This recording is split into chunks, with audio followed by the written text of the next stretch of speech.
I have Module 3, Chapter 4 ready for you guys.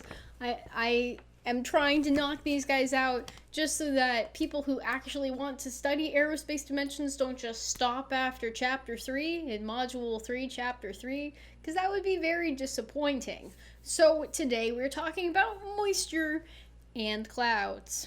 The first thing that is discussed in this chapter can be a little bit confusing. And this is dew point and saturation.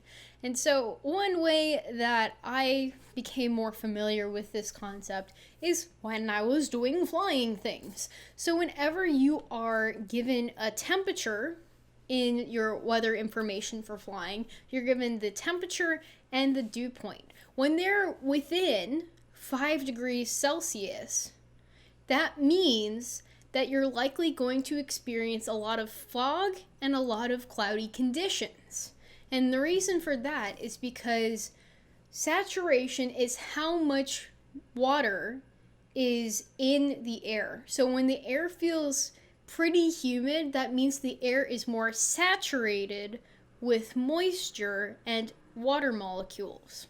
Like, let's say you are experiencing some desert-like conditions and it is super dry. That means the air is not saturated with moisture. So if a saturated section of air receives even more moisture, then it can actually condense into liquid form. So if you think of fog, clouds, rain, snow, those are all forms of condensation. And there's also an activity at the end of the chapter which discusses condensation. Humidity is how much water is actually in the air. And when people discuss humidity and they're like, oh, it's super humid out, they're actually discussing relative humidity. So the amount of the humidity in the air is compared to the amount that the air can actually hold given its temperature, and that's actually expressed as a percentage. The higher the percentage, the greater the humidity. Fog is the next topic. And if you're doing aviation stuff, there are different types of fog that you are required to memorize. So according to my little cheat sheet here that I used, I actually created this and I used it to study for my private pilot's license for the written exam in addition to the oral exam. I did discuss weather stuff in pretty great depth because weather is actually one of the things that I have been challenged with more so than some of the other concepts for studying aviation stuff. But there are different types of fog. And so if you remember in the last video that I made, if you watched it, if you didn't, that's okay too. But if you remember the last video that I had made, I talked about radiation, advection, convection, and these are all contributing to the types of fog that you may have. For example, there's advection fog, and advection, if you remember, it's the one that is the lateral movement of the wind and the transfer of heat that way. It's basically where warm air is moving across cold ground. Now, knowing radiation fog or advection fog is not necessary to studying this. If you are planning on getting your private pilot's license or already have it, then these are good things to know because specific conditions that you experience at the beginning of the day could explain why it's super foggy and cloudy outside, and it may delay you when you're trying to plan for your flight. And in instances where pilots do come across fog, they do have to be qualified to fly through, and they do have to meet the minimums, which are requirements by the FAA and based off of the instruments available at that airport that can determine whether you could take off safely or land safely. And IFR, which is Instrument Flight Rules, is typically required if you're going to be taken off with lower clouds in an area because you have to use your instruments, versus Visual Flight Rules, which is where you're looking out of the cockpit, instruments where you're looking at all your stuff in the inside and keeping track and making sure that your wings are straight and level, even though you physically can't look out the window potentially and see your wings, because if you're flying through clouds, you can't see them. I mentioned condensation, and precipitation, such as rain, is included in that. And I will say from a personal anecdote, there was one time where I was soloing and there was rain coming. You could see the big clouds of rain coming, and I knew that I was only going to be there briefly because I looked at how the weather was forming up and where the weather was moving, and it was moving north, but it was like right behind me, and I knew that I needed to take off like right now, or else I would be flying through the pretty heavy rain. And so it was pretty stressful, because I think it was my second long cross country by myself, and I wasn't using ForeFlight because when I was training I wanted to use the traditional means of like the 6-pack and just kind of use my lovely sectional chart, which made it extremely exciting, and like it was a whole lot of stuff going on. And I did almost hit that very, very heavy rain, in which case that could have obstructed my visibility. It could have been a huge safety hazard, and I could have been putting myself and the aircraft and other people in the area at risk. And so if the weather had come sooner than I had anticipated, then I probably would have stayed grounded for a little bit longer, waited for the weather to pass, and then proceeded with my flight plan just a little bit delayed. There is a component to the plane called the carburetor, which is essentially like a mixing bowl of fuel and air. And it turns the fuel into vapor when it passes through the engine. So if for some reason you've got ice forming in your carburetor, that means that you will have reduced fuel flow to your engine. And you know, reduced fuel flow means your engine will not be able to run.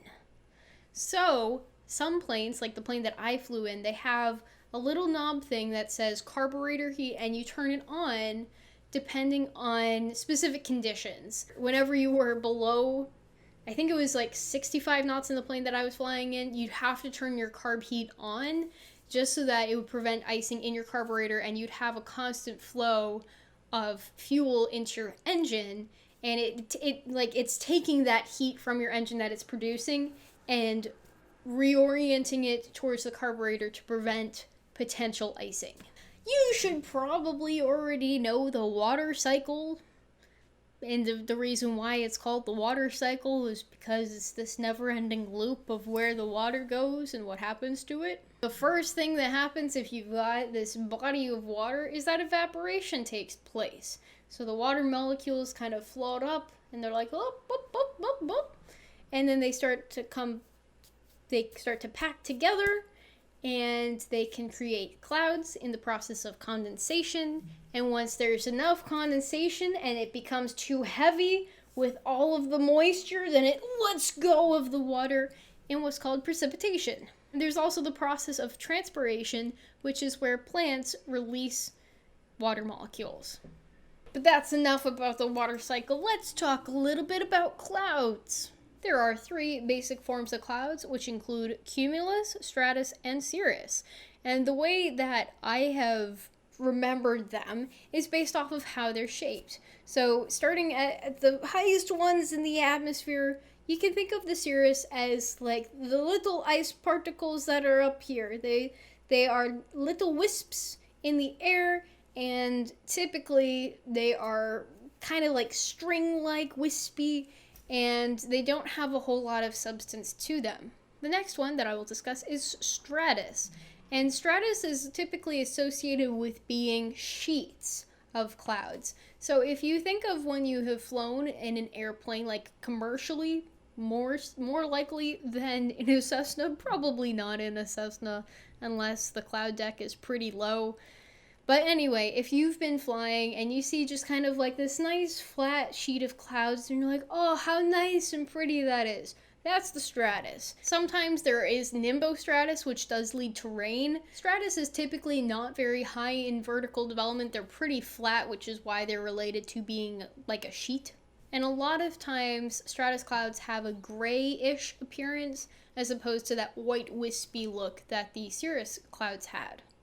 And the stereotypical cloud that you may think of when you think, oh, let me draw a cloud, that one is cumulus. Normal cumulus clouds can indicate fair weather. The ones that you do need to be concerned about is cumulonimbus. Cumulonimbus clouds are associated with lightning, thunder, storms, and very heavy rain. And so if you look at a weather map, you'll typically see red associated with them, which is very dangerous and it should not be flown through. And sometimes it'll be like a red mark with a little bit of yellow and then some green on the outsides. And as a pilot, typically clouds don't present too many issues as long as you're not flying too close to them. Like, there are minimums and maximums that you're required to have if you're flying VFR, and if you're flying IFR, then you can fly through clouds as long as you're communicating with ATC. But with Cumulonimbus, no one flies near those. No one flies through those, and it's very dangerous.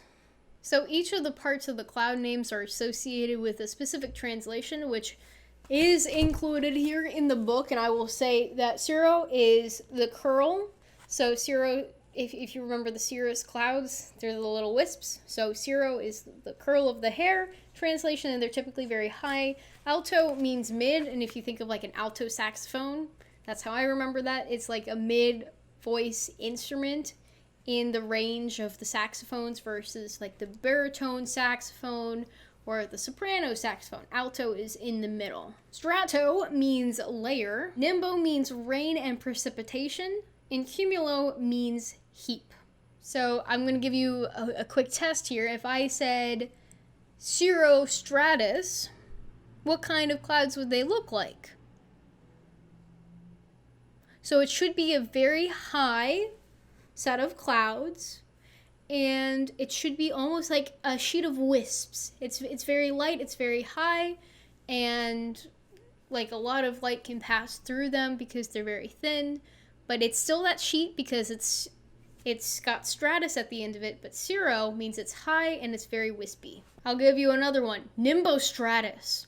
Think about it. Think about the translations we talked about. So nimbo means precipitation. Stratus means the sheet. So it's kind of like a sheet of rain clouds. Easy enough, right? So all you need to do is really remember what each of those words mean.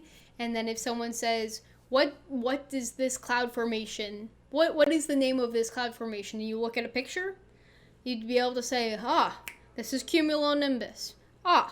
This is alto cumulus. This is cirrostratus.